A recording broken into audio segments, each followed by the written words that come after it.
Welcome to Make the Leap, a podcast focused on the many economic hurdles facing college students, lower income individuals, and those striving to move up the social ladder.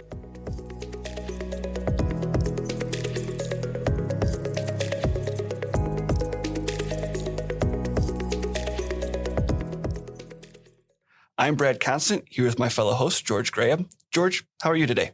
I am good, Brad. Thank you for the opportunity to get restarted. We took a break as a result of our move, and now we're back ready to go.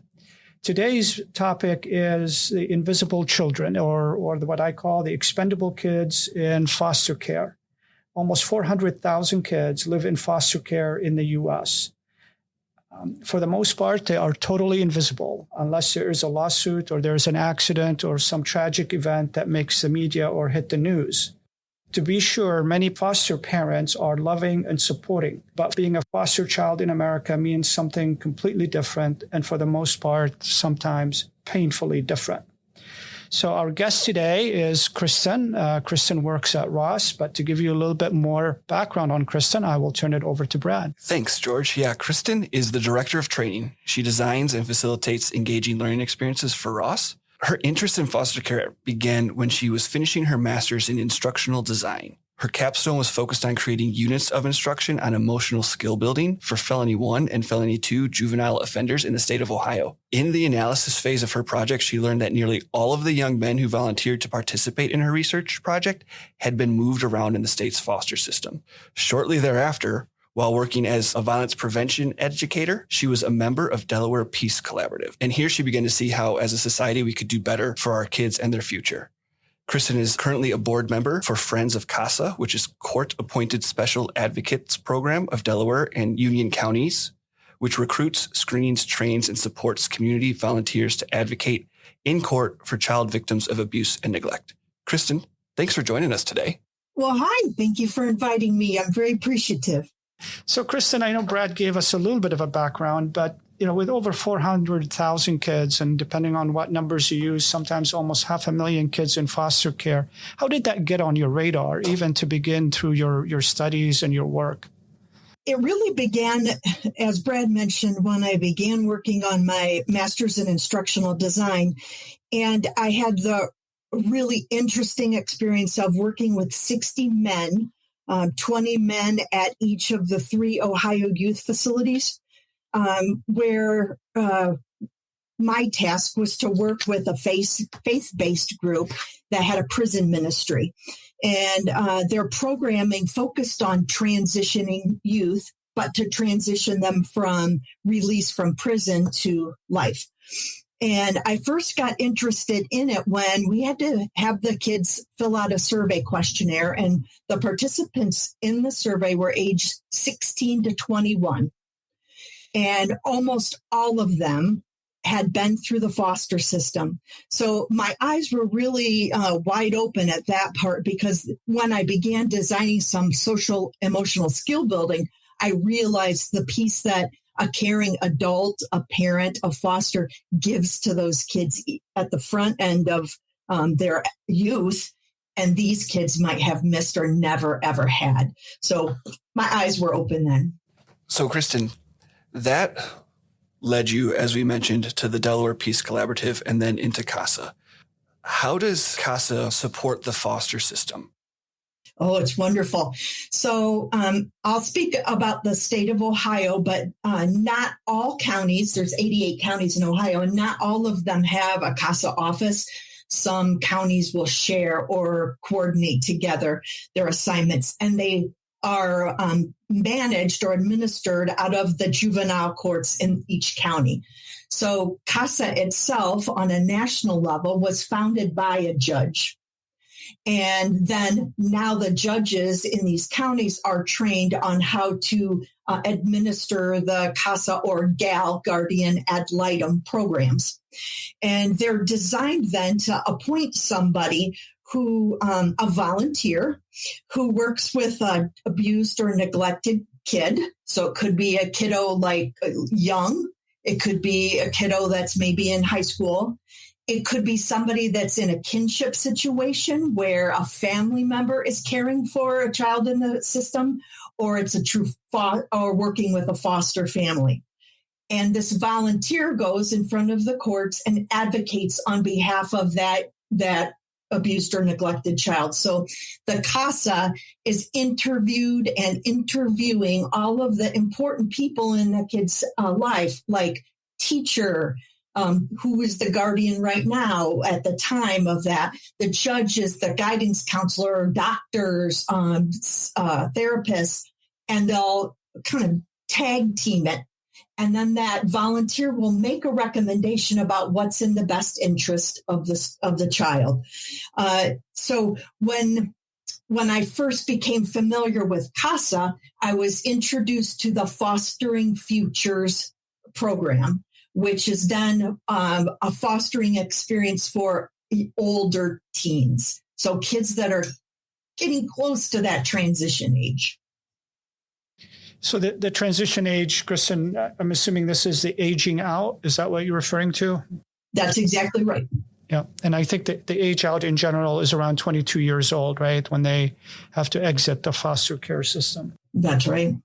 When you sent me your note on foster kids, I have to admit I knew very, very little. And so when I started to do some homework, and I always look at it from the eyes of our students and from the areas that impact our students at Ross, the three elements, that I'd like to touch base on today, time allowing. One is the issue of race, and I'm going to come back to that for a little bit. Two, aging out, and how many of these kids ultimately end up having an encounter with the justice system in some form or another. And then the third one is the effort to try to keep families together. And we'll probably try to spend a little bit more time on that if we can. But I want to start with race. So when I pulled the data, 1/4 of kids in foster care are African-American kids, when African-American represents somewhere between 13 to 14% of our population. So, they're definitely overrepresented in the foster care system. So and I have my own theory based on some of the stuff that I've looked at, but maybe let you talk about why our minorities tend to have a bigger presence in terms of kids in the foster care system in the U.S. I don't have additional statistics on this. However, I could address this with a topic called adverse childhood experiences, or ACEs, as they call them. And I have gone through lots of research, but I just don't have data right now with me. But the research talks about how frequently a child experiences these adverse conditions or traumatic episodes in their life, and how it affects the rest of their childhood and then into their adulthood, as well as their health, income potential, earning potential, housing access, all things like that, because of how the child is affected by ACEs. So, Kristen, let me kind of break it another way. So when I looked at why kids end up in the foster care system, it's like three big buckets, right? One is neglect. Like 3 out of 4 end up there due to neglect. The other 25% is split between physical abuse, sexual abuse, abandonment, and some other issues. So if you look at it in terms of the first big bucket, which is neglect, how much effort you think we need to put in keeping families together and trying to get families to function as a family unit versus the foster system that is sometimes overburdened. Foster parents tend to deal with burnout. They're in and out of the system. Kids are bouncing around. So talk to me a little bit about race and the quickness sometimes to pull kids from families, and what efforts sometimes we need to. That's an interesting question. I was actually looking at it this time when you asked it this time in a different fashion. So I was looking at the demographics, perhaps, of the county where I live and where I work with the CASA team. So the demographics might even be different than in some of the areas or the counties where we have students in. So my perspective might be skewed as well. However, I know that nowadays the foster system is driven towards unification. And so they created this like a CASA group out of the juvenile court as a way to have a non-biased person make all of these introductions and conduct all these interviews to determine what's best, instead of relying on the kinship as a solution or relying on a single parent solution, but rather focusing on what was best for the child. So as a part of the court-ordered services, then, if a parent is trying to get their child back, they may be required to complete certain assignments before they could get their kids back and out of foster. So if we're working for reunification, then we would provide the services that they would need in order to meet those guidelines established by the judge in juvenile court, family juvenile court. So it might be, do you have employment?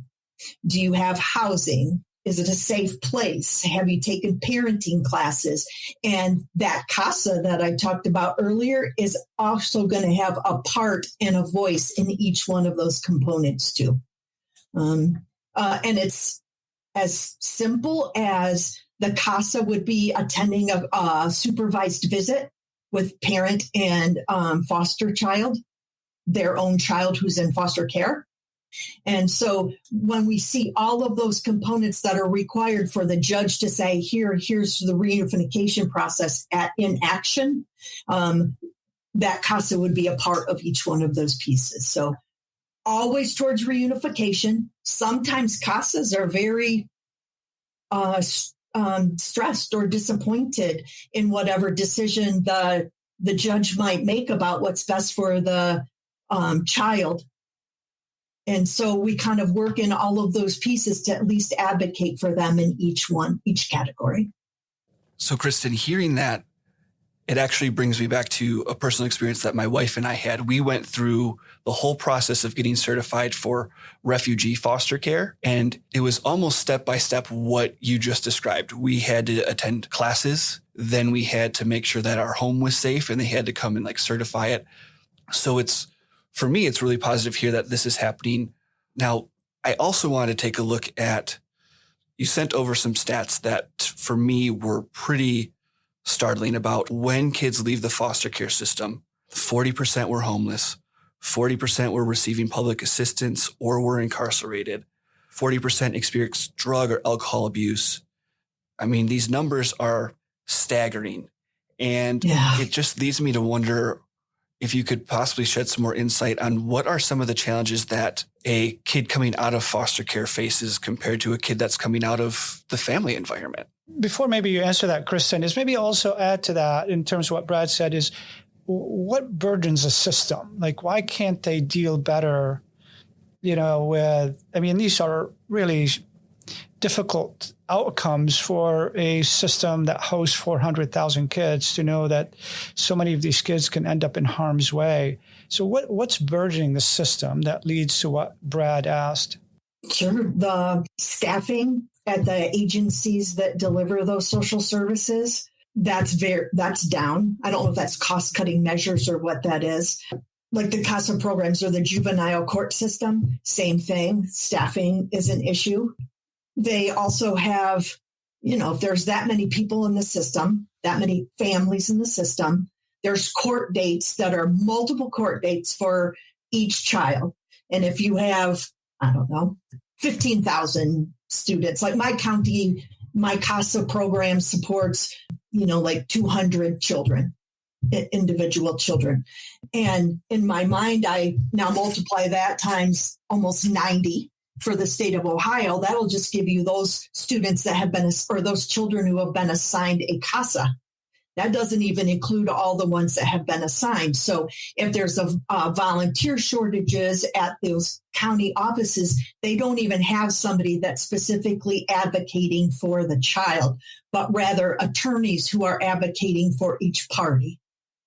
So that might be parents that are divorced or separated and the child's living with one. So rather than hearing the legalese of an attorney, the CASA or the juvenile courts, family juvenile courts system then has a CASA that is making the I'm going to say my term, common sense recommendations for what's best for the child instead of arguing to beat one side or the other.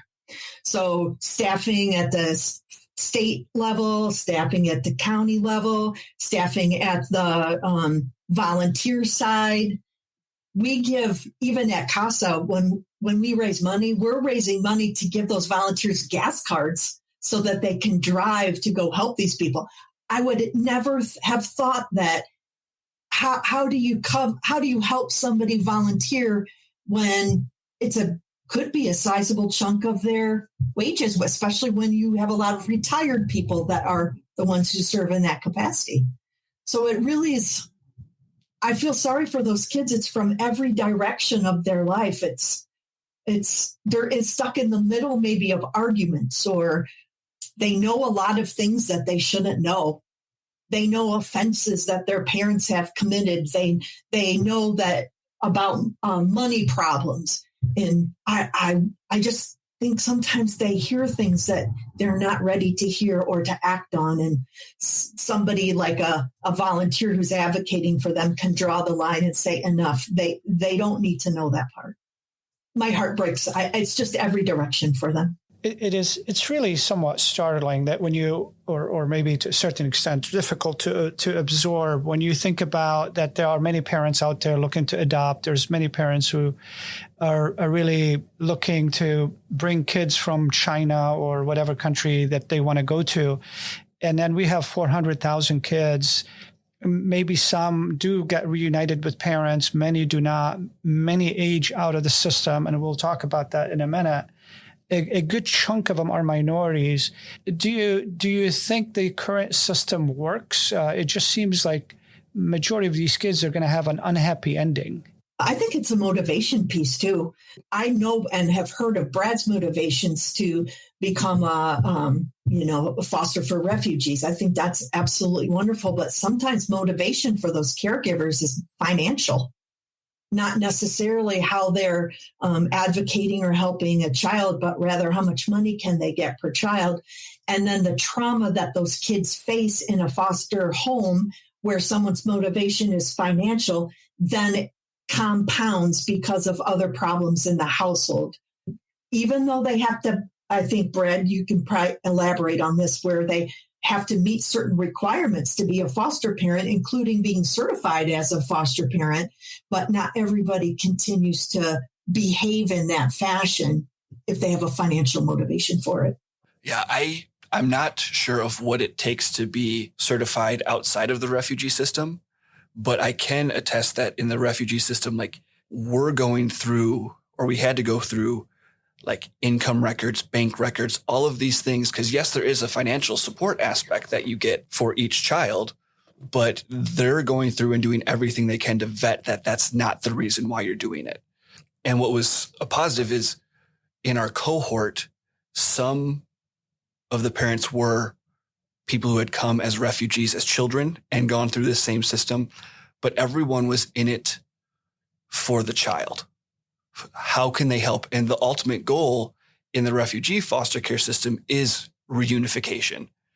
Like you're not bringing in this child to be your child. You're bringing in this child to care for it until mom and dad get through the system. So if we kind of take it, so when again, you look at the data, you see that foster parents seems to be more happy to have kids who are under 5 years old. Like 40% of kids in foster care are under 5. And it seems as the kids get older, foster parents seem to either lose interest or maybe it's easier to make money fostering kids who are young versus as they get into their teenage years.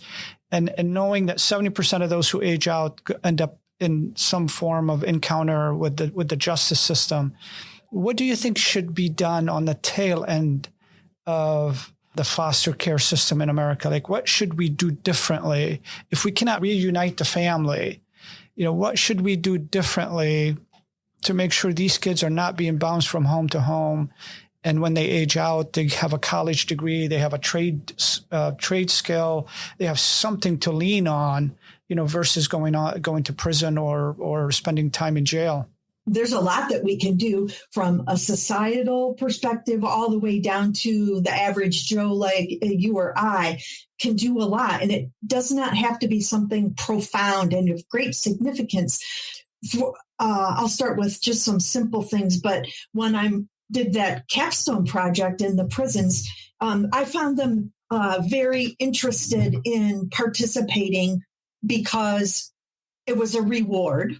So even in the prison system, for them to come and participate in my project and then the subsequent training that followed, they had to have good behavior in order to be rewarded with the time to go to class.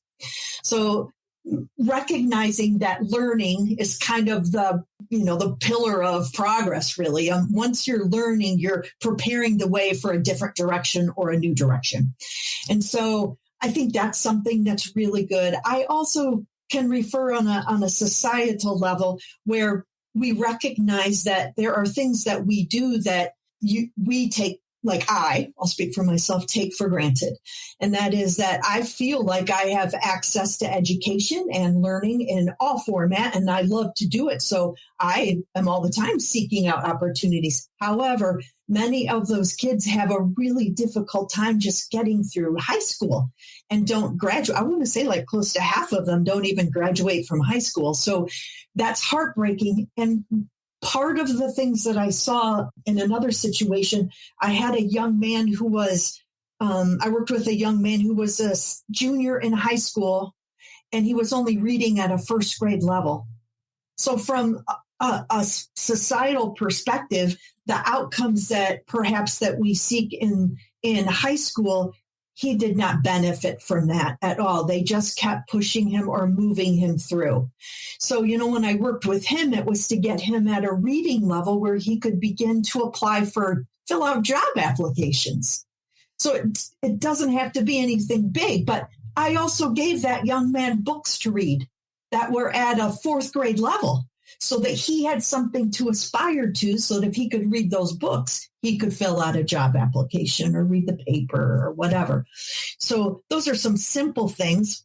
There's also oodles of programs available, like, what's it called? Job Corps. Job Corps is a terrific opportunity for these young adults who could have the opportunity to get some skill building with some trades.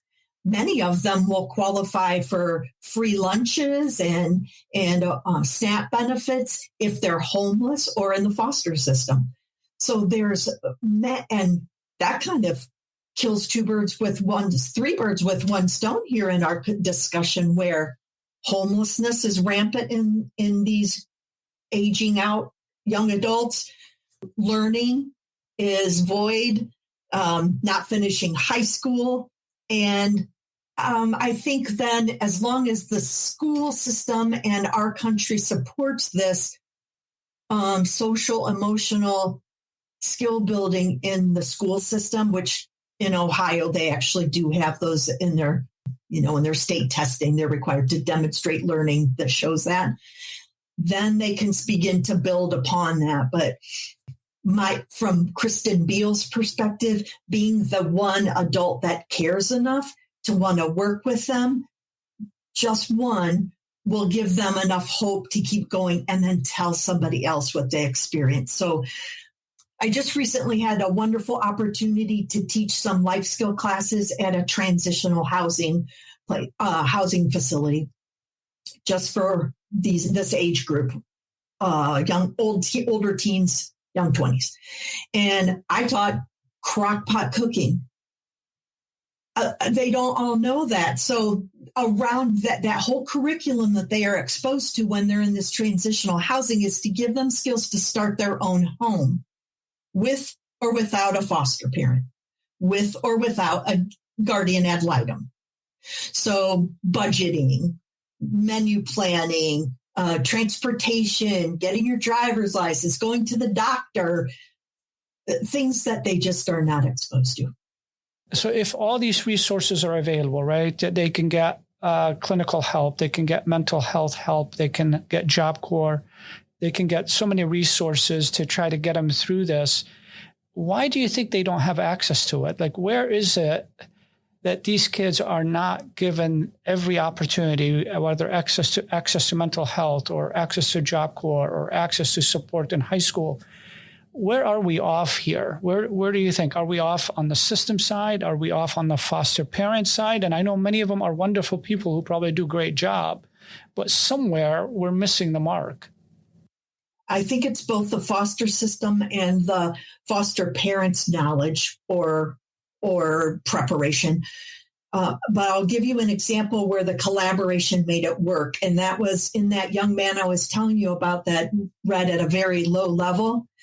His foster mom is who called me to ask for tutoring. And she connected me to his county foster, who are children's services, child and family services. And when I connected with him, I was able to get him to pay for the learning that he needed to get this young man up in his reading level by, 3 or 4 levels. So the county actually paid for it, but it really took somebody like her to advocate for him and to know what he needed. And she was very tearful and she was very scared when she first talked to me. But once she connected me to the county office that could help him, and that county office saw the advocacy and the kind of championing that we had to do for this young man, it all seemed to work together. And I know that's not the constant. I know that's not the real experience. I know that's an outlier. However, I feel that if people were more exposed, like listening to a podcast like this, where they can find out how they can share these things with people, like I can share things with volunteers that will help them help kids. I can share things with kids that can help them with or without foster parents. And I can share things like I did with that county employee he was just so excited to finally have something that could give that kid hope. And it gave him hope too, the county guy. So it's just somebody that wants to influence and somebody that wants to advocate, that has like a big mouth like me, but who really wants to fight for somebody to have additional opportunities. To wrap up, Kristen, we go back to the last thing you said, somebody that was willing to fight for them. It's not a topic that really catches on in the news. It's not something that there is this big, massive advocacy for these kids. They're literally, I called this podcast the Expendables, but they're literally invisible. They're really not on our radar, and it wasn't on mine. And I've known you for 20 years, and I didn't even really know that this was on your heart. But so, like, what do you think as a society we have to do better to bring these kids kind of front and center? I would say some faith-based organizations are really inclined to fly that flag because it includes in their ministries. It can be a part of their ministries as well. Then in schools, both in higher ed and in public schools, or so secondary schools perhaps, and then post-secondary schools, having this discussion maybe I'm thinking maybe at least discussing funding that might be available, scholarships that might be available, or to increase their access to education, or job opportunities are amazing. Like I saw a recommendation for someone that said they're looking for foster kids employment. So they're hiring managers are posting jobs, but asking for these young people that they can work with and nurture, and hopefully then be kind of joining together with their loyalties. And then acting as a mentor. Somebody like me, someone like you, doesn't have to be my age, could be someone that's younger or similarly who was in the foster system, who also can share their experience down to another one. There are several I did a Google search just for transitional housing for young adults, which can connect you then to the agency that administers it. And that's how I got connected to do the crockpot cooking class, was through a county agency who administers the funding for that. transitional housing. But, if it falls on your heart, I think you're being called to go act on it. And when you go to act on it, you should find the place that could act as a conduit to allow you to make that happen. And for me, it was just finding the agency and the community partners that I could kind of jump in. Yeah. So, Kristen, we're going to wrap up. It'll be really nice when Brad publishes this podcast that we can provide a couple of links that goes with it, that can provide people information on the foster kid system in America, where they can go volunteer, or maybe even just where they can learn more. I've learned a lot. I've learned a lot in preparation to talking to you today. I've learned a lot through what you sent me a couple of weeks ago. I truly appreciate your time, Kristen. It is really, really great to see you today. Oh, thank you very much. And, just to give you an idea on how you can volunteer, but we have every year we do a teddy bear trot, a 5K run for Friends of CASA. And it's just a 5K, but the money that we raise pays to train those volunteers and to give them more learning opportunities so they can be better, more supportive. And then the remainder that's left, we buy teddy bears for the younger foster kids so that they have a possession when they first get into the system. Okay. So is that in every county, or do I have to come and stay with you to run for that 5K? Come on down. I'm happy to have you. Looks like we're going to Ohio, George. We're going to Ohio. It's a road trip to Kristen. I would like that. And you know what? It really makes you feel good because when you see that, the volunteers are of all ages, of course, but the younger moms wheel their kids in the stroller to go through the 5K. The older people are walking, and then the middle ones are running, and they're the ones that are timing themselves and, all that kind of stuff. So it's nice to see that variety of people interested in fosters and abused and neglected kids. Thank you so much, Kristen. Really appreciate your time today.